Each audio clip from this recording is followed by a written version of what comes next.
জীবনের মূল কষ্ট মায়ের প্রসব বেদনায়, সাত আসমান সাত জমিন তখন মায়েরই মাথায়।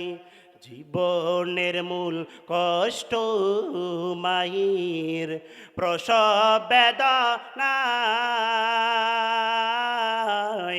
সাত আসমান সাত জমিন তখন মায়েরই মাথায়। এমন মাকে কেমনে আজি, এমন মাকে কেমনে আজি যাব আমি ভুলিয়া। ও আমার প্রাণের মা, মা গো মা, কোথায় গেলে মুড়ে ছাড়িয়া। জনম দুঃখে এতিম আমি চাই না কেহু ফিরিয়া। জনম দুঃখে এতিম আমি চাই না কেহু ফিরিয়া। আমি যখন ছিলাম আমার মায়ের উদরে, চলাফেরা করতেন যে মাই কত কষ্ট করে, কথা কণ্ঠে কিনা। আমি যখন ছিলাম আমার মায়ের উদরে, চলাফেরা করতেন যে মাই কত কষ্ট করে। আমার সুন্দর রূপ দেখে মাই, আমার সুন্দর রূপ দেখে মাই ব্যথা দেই ভাসাইয়া। ও আমার প্রাণের মা, মা গো মা, কোথায় গেলে মুড়ে ছাড়িয়া। জনম দুঃখী এতিম আমি চাই না কেহু ফিরিয়া। জনম দুঃখী এতিম আমি চাই না কেহু ফিরিয়া, কথা কণ্ঠে কিনা। আরে নবীর উম্মতের দল আল্লাহর হুকুমগুলো পালন করার পর, নবীর সুন্নাহগুলো পালন করার পর, ওয়াবিল ওয়ালিদাইনি ইহসানা, তোমরা তোমাদের মা বাবার সাথে ভালো আচরণ করবা। যাদের মা বাবা আছে তোমরা তোমাদের মা বাবার সাথে উত্তম আচরণ করবা। কেমন ভাবে আচরণ করবা, কেমন ভাবে ইহসানপূর্ণ আচরণ করবা, যেই রকম ভাবে তোমার মা তোমার বাবা তোমার সাথে ইহসানপূর্ণ যেরকম আচরণ করছে, ওই রকম ভাবে তুমিও তোমার মার সাথে তোমার বাবার সাথে তেমন আচরণ করবা। ও যুবক ভাই, তুমি যখন ছোট্ট ছিলা, আমিও যখন ছোট্ট ছিলাম, আমরা দুধ খাইতাম না, কিন্তু মা বুঝতো যে সন্তান দুধ খাওয়ার সময় হয়েছে। আপনি অসুস্থ হয়ে গেলে মা বাবা পেরেশানগ্রস্ত হয়ে যাইতো, কখন আমার আদরের সন্তান, কলিজার সন্তান ভালো হবে। মা বাবা চিন্তার ভিতরে পড়ে যাইতো, সবসময় তোমাকে নিয়ে চিন্তা করতো না। যেই মা বাবা সুন্দর সুন্দর পোশাক না পরিয়া তোমাকে সুন্দর সুন্দর পোশাক পরাইছে, মা বাবা ভালো খাবার না খাইয়া আপনাকে আমাকে খাবার খাওয়াইছে, ওই মা বাবার সাথে আমি আপনি ভালো ব্যবহার করতে হবে। আল্লাহ জানাইয়া দেন, ওয়াবিল ওয়ালিদাইনি ইহসানা, তোমরা তোমাদের মা বাবার সাথে ভালো আচরণ করবা। খেদমতে মা দর পেদর কোন সুবহ শাম, তাকে বাসে দর্দ আলম ইখতিয়ার। যাদের মা বাবা আছে ও যুবক ভাই, মা বাবার সাথে ভালো আচরণ করবা, মা বাবার সাথে উত্তম আচরণ করবা। আল্লাহ তাআলা বলেন, ও সন্তান, তুমি তোমার মা বাবার সাথে কোন সময় ভালো আচরণ করবা, কোন সময় ভালো ব্যবহার করবা, কোন সময় তোমার মা বাবার খেদমত করবা। আল্লাহ বলেন, ইম্মা ইয়াবলুগান্না ইনদাকাল কিবারু আহাদুহুমা আও কিলাহুমা ফালা তাকুল লাহুমা উফফিন ওয়ালা তানহারহুমা। আল্লাহ জানায় দেন, ও সন্তান, যখন তোমার মা বাবা বৃদ্ধ হয়ে যায়, দুইজন অথবা কোনো একজন যে বার্ধক্য পৌঁছে যায়, তখন তাদের খেদমতের প্রয়োজন, তখন তারা অসুস্থ হয়ে যায়, গ্যাস্ট্রিকের বড়ি লাগে, জ্বরের বড়ি লাগে, বিভিন্ন ঔষধ লাগে, তখন তোমরা মা বাবার খেদমত করো। কারণ মা বাবা যখন জোয়ান থাকে তখন কিন্তু মা বাবা তোমাকে বলে না, বাবা তুমি আমাকে 10টা গ্যাস্ট্রিকের ট্যাবলেট নিয়ে আসো, জ্বরের ঔষধ নিয়ে আসো, এই কথা কিন্তু কেউ বলে না। কথা কোন ঠিক কিনা? কিন্তু মা বাবা যখন অসুস্থ হয়ে যায়, মা বাবা যখন বার্ধক্য হয়ে যায়, তখন মা বাবা বলে, বাবা আমি অসুস্থ, আমার শরীরটা বেশি ভালো না, আমার সময়টা খুব ভালো যাচ্ছে না, একটু আমাকে ডাক্তারের কাছে নিয়ে যাও, আমার একটু সেবা করো, আমাকে একটু ধরো। এই সময় আমার আপনার মা বাবার সাথে ভালো আচরণ করতে হবে। মদিনার নবী হাদিসের ভিতরে বলেন, হুমা জান্নাতুকা ওয়া নারুকা, ওরে সন্তান, মা বাবা হলো তোমার জান্নাত, আবার মা বাবা হলো তোমার জাহান্নাম। ও সন্তান, তুমি যদি মা বাবার খেদমত করতে পারো, মা বাবার সেবা করতে পারো, মা বাবাকে যদি খুশি করতে পারো, তাহলে স্বয়ং আল্লাহ পাক তোমার খুশি হয়ে যাবেন। আর আল্লাহ যদি খুশি হয়ে যায়, অবশ্যই তোমাকে জান্নাত দান করবেন। কথা বলেন ঠিক কিনা? আর আমি আপনি যদি মা বাবার সেবা না করি, মা বাবার দেখাশোনা না করে, মা বাবার খেদমত যদি না করি, আল্লাহ তাআলা স্বয়ং অসন্তুষ্ট হয়ে যাবেন। আল্লাহ যদি অসন্তুষ্ট হয়ে যায়, জাহান্নাম ছাড়া আর কোনো জায়গা হবে না। কথা কোন ঠিক কিনা? সেই জন্য মা বাবার খেদমত করা দরকার আছে না নাই? সেই জন্যই হাদিসের ভিতরে রাহমাতুল লিল আলামিন বলেন, আল জান্নাতু তাহতা আকদামিল উম্মাহাত, মা বাবার পায়ের নিচে সন্তানের জান্নাত রয়েছে। ও সন্তান, ও যুবক ভাই, তুমি যদি জান্নাত খুঁজতে চাও, তাহলে তুমি মা বাবার দিকে তাকাও, মা বাবার খেদমত করো, মা বাবার সেবা করো, তাহলে তুমি জান্নাতে যেতে পারবা। কথা বলেন ঠিক কিনা? সেই জন্যই মা বাবার খেদমত করা দরকার আছে না নাই? সেই জন্যই হাদিসের ভিতরে ভিন্ন এক হাদিসের ভিতরে নবীজি বলেছেন, কোন সন্তান, কোন নেককার সন্তান যদি মা বাবার দিকে একবার রহমতের দৃষ্টিতে তাকায়, আল্লাহ তাআলা ওই সন্তানের আমলনামায় একটি কবুল হজের সওয়াব লিখে দেন। কন্যা সুবহানাল্লাহ। আমরা চাই কি চাই না আমাদের আমলনামায় একটি কবুল হজের সওয়াব লেখা হোক? চাই কি চাই না? যদি আমি আপনি সবাই চাই, তাহলে আমি আপনি সবাই মা বাবা দিয়ে একবার যদি রহমতের দৃষ্টিতে তাকাই, তাহলে আমার আপনার আমলনামায় একটি কবুল হজের সওয়াব লিখে দিবেন। কন্যা সুবহানাল্লাহ। সাহাবী আরো আরজ করিলেন, ওগো মায়ের নবী, ওগো রাহমাতুল লিল আলামিন, আমি যদি আমার মা বাবার দিকে রহমতের দৃষ্টিতে 100 বারও তাকাই, তাহলেও কি আমার আমলনামায় 100 লেখা হবে কি হবে না? তখন রহমতের নবী ডাকতে কয়, অবশ্যই অবশ্যই তোমার আমলনামায় 100টি কবুল হজের সওয়াব লিখে দিবেন। কন্যা সুবহানাল্লাহ। আজকে আমরা অনেকে হজ করতে যাই, কিন্তু হজ কবুল হবে কি হবে না তা নিশ্চয়তা দিতে পারি না, গ্যারেন্টি দিতে পারি না। কিন্তু আমি আপনি যদি মা বাবার দিকে একবার রহমতের দৃষ্টিতে তাকাই, তাহলে আপনার আমার আমলনামায় একটি কবুল হজের সওয়াব লিখে দিবেন। কন্যা সুবহানাল্লাহ। ওরে নবীর উম্মতের দল, হাকিমুল উম্মাত আশরাফ আলী তানবী রাহমাতুল্লাহি আলাইহি বলেন, কোন সন্তান যদি মা বাবার খেদমত করতে পারে, কোন সন্তান যদি মা বাবার দেখাশোনা করে, স্বয়ং আল্লাহ রব্বুল আলামিন ওই সন্তানকে 5টি পুরস্কার দেন। কন্যা সুবহানাল্লাহ। কয়টি পুরস্কার দিবেন? আরো জোরে আওয়াজ দিয়ে বলেন, কয়টি পুরস্কার দিবেন? সন্তান যদি মা বাবার খেদমত করে, মা বাবার সেবা করে, স্বয়ং আল্লাহ পাক 5টি পুরস্কার দিবেন। বলি সুবহানাল্লাহ।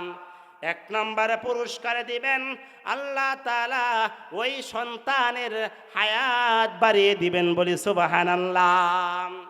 আপনি যদি মা বাবার খেদমত করেন, আপনি যদি মা বাবার সেবা করেন, তাহলে ওই মা বাবা আপনার জন্য নামাজ পড়ে দোয়া করবে, আয় আল্লাহ আপনি আমার কলিজার সন্তানের হায়াত বাড়িয়ে দেন, দোয়া করবে কি করবে না? আর যদি আপনি মা বাবার খেদমত না করেন, মা বাবার দেখাশোনা যদি না করেন, মা বাবা কিন্তু বদদোয়া আসে, কথা কোন ঠিক কিনা? আর মা বাবা যে বদদোয়া করে, এই বদদোয়া কিন্তু কবুল হয়, কথা কোন ঠিক কিনা? বুখারী শরীফের হাদিস। ভাইজান একটু আওয়াজটা বাড়ান, ভলিউম বাড়ান।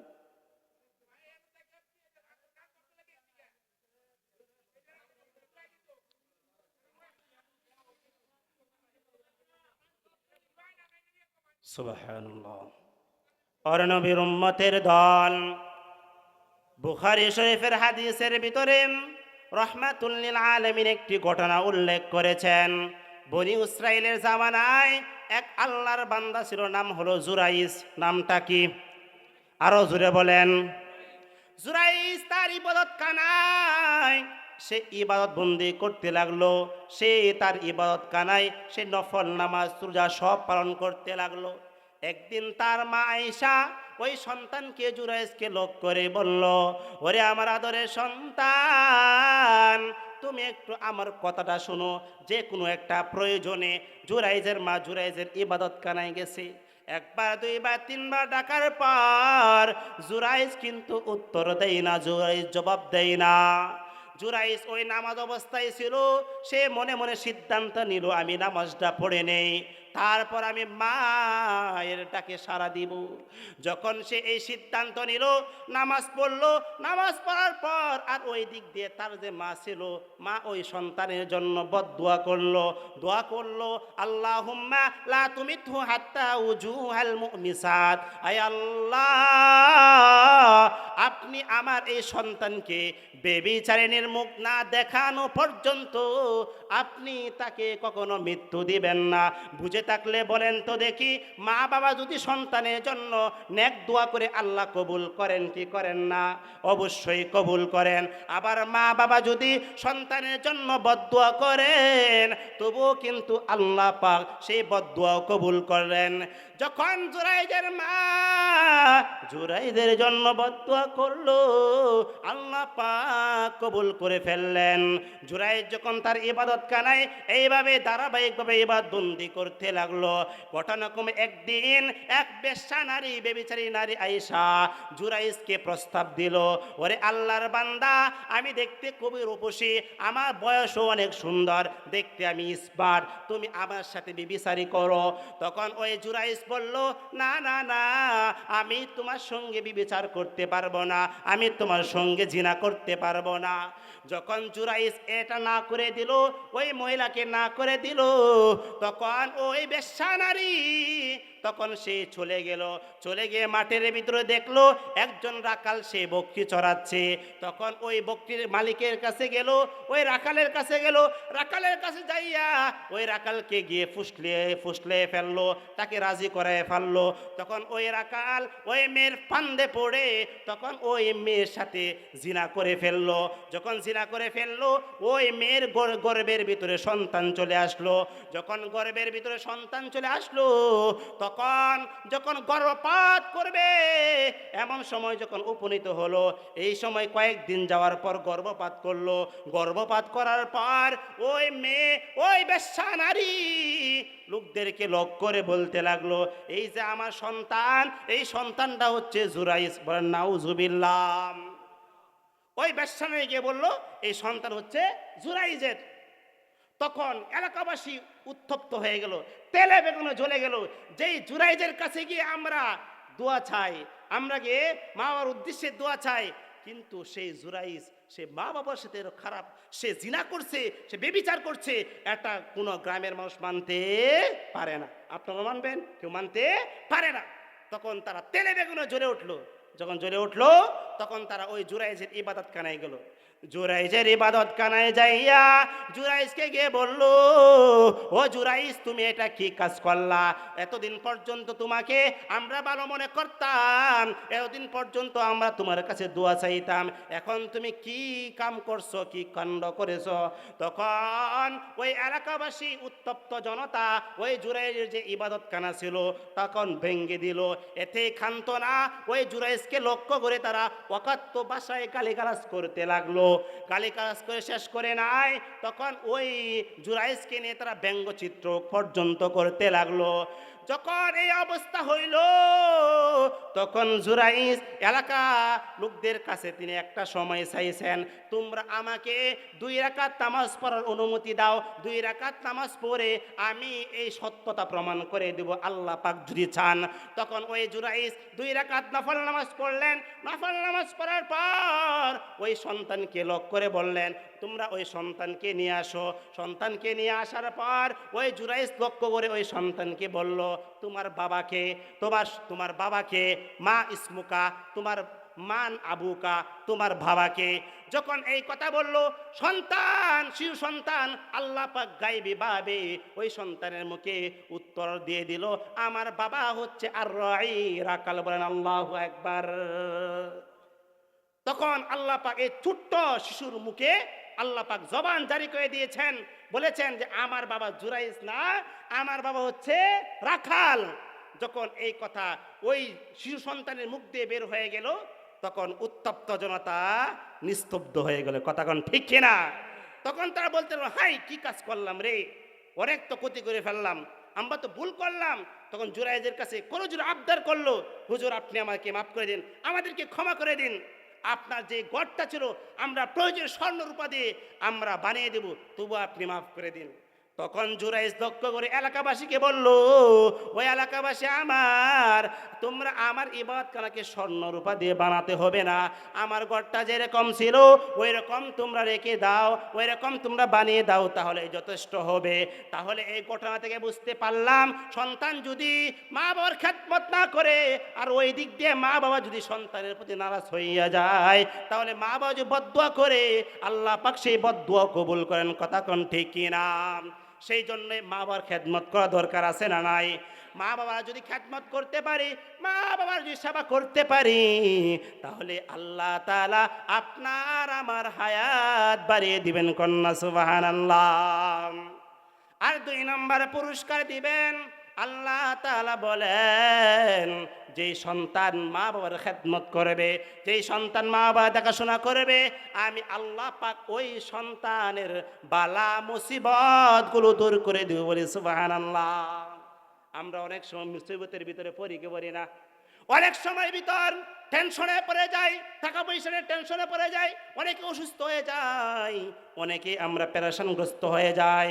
আমার যদি এই আমলটা থাকে, আমি যদি মা বাবার খেদমত করে থাকি, আমি যদি মা বাবার সেবা করে থাকি, তাহলে ওই মা বাবা ওই নামাজ পড়ে, ফজরের নামাজ পড়ে, 5 ওয়াক্ত নামাজ পড়ে কিন্তু আপনার জন্য দোয়া করবে। কথা কোন ঠিক কিনা?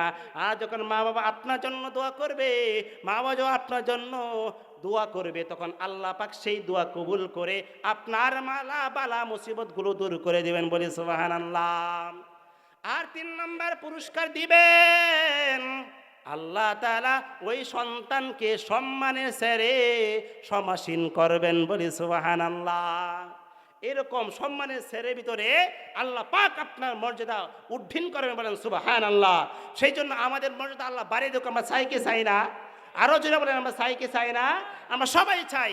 সেই জন্য মা বাবার খেদমতের কোনো বিকল্প নাই। 4 নম্বর পুরস্কার হলো, সন্তান যদি মা বাবার খেদমত করে, সন্তান যদি মা বাবা দেখাশোনা করে, আল্লাহ তাআলা ওই সন্তানকে হজ করা তৌফিক দান করবেন। বলি সুবহানাল্লাহ। পূর্বেই বলেছি যে আপনার আমলনামায় কি একটি কবুল হজের সব লিখে দেন, যদি আমি আপনি মা বাবার দিকে রহমতের দৃষ্টিতে থাকাই, তাহলে কবুল হজের সব আল্লাহ পাক লিখে দিবেন। আর ওই দিক দিয়ে আপনার জন্য আপনার মা বাবা আপনার জন্য দোয়া করবে, আর ওই দোয়া আল্লাহ কবুল করে আপনাকে হজ করার তৌফিক দান করেন। বলি সুবহানাল্লাহ। আর 4-5 নম্বর পুরস্কার দিবেন, আল্লাহ তাআলা আপনাকে আমাকে মৃত্যু সময় কালিমা নসিব করে দিবেন। বলি সুবহানাল্লাহ। আমাদের যখন মৃত্যুর সময় গনি আসবে তখন আমাদের জবান দিয়ে আল্লাহ তাআলা কালিমা জারি করে দিবেন, বলি সুবহানাল্লাহ। আর যদি মা বাবার খেদমত না করি, আর যদি মা বাবার সেবা না করি, তাহলে কিন্তু আমাদের জবান দিয়ে কালিমা বের হবে না। কথা কোন ঠিক কিনা? সেই জন্য এই হায়াতের জিন্দগিতে মা বাবার খেদমত করা দরকার আছে না নাই? কারণ আপনার মা আমার জন্য আপনার জন্য অনেক কষ্ট করেছে। কথা কোন ঠিক কিনা? বুখারী মুসলিম শরীফের হাদিস, আল্লাহর নবীকে এক সাহাবী এসে জিজ্ঞেস করলো, ওগো মায়ের নবী, মান আহাক্কুন নাসি বিহুসনি সাহাবাতি, আমার কাছে সবচাইতে উত্তম ব্যবহার পাওয়ার অধিক হকদার কে?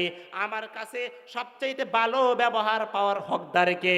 তখন রহমতের নবী বললেন, উম্মুকা, তোমার মা।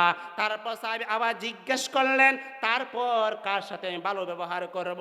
তখন নবীজি বলছেন, সুম্মা উম্মুকা, তুমি তোমার মার সাথে ভালো ব্যবহার করবা।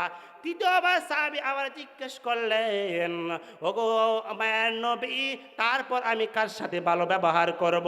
তৃতীয়বারও নবীজি বললেন, সুম্মা উম্মুকা, তোমার মায়ের সাথে ভালো ব্যবহার করবা। চতুর্থবার ওই সাহাবী আবার জিজ্ঞেস করলেন, ওগো মায়ার নবী, তারপর আমি কার সাথে ভালো ব্যবহার করব? তখন রহমাতুল লিল আলামিন বললেন, সুম্মা আবুকা, তোমার বাবার সাথে ভালো ব্যবহার করবা। আপনারা যদি আলোচনা শুনে থাকলে বুঝতে পারছেন যে তিনবার কিন্তু মায়ের সাথে ভালো ব্যবহারের কথা আল্লাহর নবী বলেছেন, আর একবার কিন্তু মা বাবার সাথে ভালো আচরণের কথা কিন্তু বলেছেন। এর কারণ কি? এর কারণ হলো আমার আপনার মা এমন তিনটা কষ্ট করছে, কোনো বাবা, কোনো মা, কোনো বাবা তেমন কষ্ট করে নাই। এক নম্বর কষ্ট করেছে আমাদের মা, হামালাতহু উম্মুহু ওয়াহনান আলা ওয়াহনিন, আমার আপনার মা আপনাকে আমাকে গর্ভে ধারণ করেছে। কথা কোন ঠিক কিনা? নাকি কোনো পুরুষে করছে? কোন পুরুষে করে নাই, আমার আপনার মারাই কিন্তু আপনাকে আমাকে গর্ভধারণ করেছে। এক নম্বর কষ্ট। দুই নম্বর কষ্ট হচ্ছে আমার আপনার মা আপনাকে আমাকে গর্ভ থেকে প্রসব করেছে। কথা কোন ঠিক কিনা? কোনো পুরুষ কিন্তু প্রসব করে নাই। কথা কোন ঠিক কিনা? একমাত্র আমাদের মারাই কিন্তু আমাদেরকে প্রসব করেছে। আর তিন নম্বর, আমাদের মা কষ্ট করেছে, আমাদের মা আপনাকে আমাকে দীর্ঘ 2টা বছর পর্যন্ত দুধ পান করাইছেন। দীর্ঘ 2টা বছর পর্যন্ত আপনার আমার দেখাশোনা করে আপনার যদি প্রস্তাব করে দিতেন, আপনার সেই প্রস্তাব সাফ করেছেন। আপনি বাথরুম করেছেন, বাথরুমটা কিন্তু আপনার মা সাফ করেছে। আমরা যারা যুবক আছি, আমরা যারা বাবা আছে, আমরা কিন্তু সাফ করতে যাই না। কথা কোন ঠিক কিনা? সেই জন্য আমার আপনার মা আমার জন্য এত কষ্ট করছেন, কোনো বাবা তেমন কষ্ট করে নাই। কথা কোন ঠিক কিনা? জীবনের মূল কষ্ট মায়ের প্রসব বেদনায়, সাত আসমান সাত জমিন তখন মায়েরই মাথায়। জীবনের মূল কষ্ট মায়ের প্রসব বেদনায়, সাত আসমান সাত জমিন তখন মায়েরই মাথায়। এমন মাকে কেমনে আজি, এমন মাকে কেমনে আজি যাব আমি ভুলিয়া। ও আমার প্রাণের মা, মা গো মা, কোথায় গেলে মুড়ে ছাড়িয়া। জনম দুঃখে এতিম আমি, চাই না কেহ ফিরিয়া। জনম দুঃখে এতিম আমি, চাই না কেহ ফিরিয়া। আমি যখন ছিলাম আমার মায়ের উদরে, চলাফেরা করতেন যে মাই কত কষ্ট করে। কথা কোন ঠিক কিনা? আমি যখন ছিলাম আমার মায়ের উদরে, চলাফেরা করতেন যে মাই কত কষ্ট করে। আমার সুন্দর রূপ দেখে মাই, আমার সুন্দর রূপ দেখে মাই ব্যথা দেই ভাসাইয়া। ও আমার প্রাণের মা, মা গো মা, কোথায় গেলে মুড়ে ছাড়িয়া। জনম দুঃখী এতিম আমি, চাই না কেহ ফিরিয়া। জনম দুঃখী এতিম আমি, চাই না কেহ ফিরিয়া। কথা কণ্ঠে কিনা? ওরে নবীর উম্মতের দল, আমাদের যাদের মা বাবা জীবিত আছে, আমরা সবাই আমাদের মা বাবার সাথে ভালো আচরণ করব। আর যদি আমাদের মা বাবা না থাকে, একজন অথবা উভয়জন যদি না থাকে, তাহলে আমরা আমাদের মা বাবার জন্য দোয়া করব। কথা কোন ঠিক কিনা? নামাজ পড়ব, 5 বার 5 ওয়াক্ত নামাজ পড়ে আমরা দোয়া করব, রব্বির হামহুমা কামা রব্বায়ানি সগীরা। আয় রব্বুল আলামিন, আয় আল্লাহ, আমার মা বাবা যেরকম আমার প্রতি রহম করেছে, আপনিও আমার মা বাবার প্রতি রহম করুন। আমার বাবা যেরকম আমাকে লালন পালন করেছে, আপনিও আপনার বান্দাদের প্রতি, আমার মা বাবার প্রতি রহম করুন। সেই জন্য আমাদের যাদের মা বাবা নাই, আমরা মা বাবার জন্য দোয়া করব, ইসালে সওয়াব পাঠাবো। আমরা 3 বার কুল হুয়াল্লাহ পাঠ করে পাঠাবো। সাথে সাথে আমাদের যাদের মা বাবা নাই, তাদের জন্য আমরা বেশি বেশি সদকা করতে রাজি আছি তো ইনশাআল্লাহ। কারণ হাদিসের ভিতরে রহমাতুল লিল আলামিন বলেন, ইদা মাতাল ইনসান ইনকাতা আনহু আমালুহু ইল্লা মিন সালাস। মায়ের নবী হাদিসের ভিতরে বলেন, মানুষ যখন মারা যায়, তার সমস্ত আমলের দরজা বন্ধ হয়ে যায়। কোনো আমল ওই ব্যক্তির কবরে পৌঁছে না, একমাত্র 3টি আমল কবরের ভিতরে পৌঁছে। 1 নম্বর হলো সদকাতুন জারিয়া। যদি সন্তান মা বাবার জন্য ওই মাইয়াত যদি সদকায়ে জারিয়া দুনিয়াতে করে যায়, ওই দানগুলো ওই মাইয়াতের কবরে পৌঁছে। কথা কোন ঠিক কিনা? আর 2 নম্বর হচ্ছে আও ইলমিন ওয়ালাদুন ইনতাফাউ বিহি। কোনো যদি নেককার সন্তান রেখে যান, ওই সন্তান আপনার জন্য যদি দোয়া করে, ওই দোয়া আপনার কবরের ভিতরে পৌঁছবে। আর 3 নম্বর হচ্ছে আপনি যে উপকারী এলেম রেখে যান, যে এলেম দিয়ে অপরজনে উপকৃত হবে, এরকম উপকারে যদি এলেম রেখে যান, ওই সব আপনার মা বাবার কবরে পৌঁছবে। সেই জন্য মুসলমান আল্লাহর গোলাম, আমরা যারা এখানে আছি, আমাদের যাদের মা বাবা নাই, আমরা সবাই মা বাবার জন্য বেশি বেশি দান খায়রাত করার চেষ্টা করব।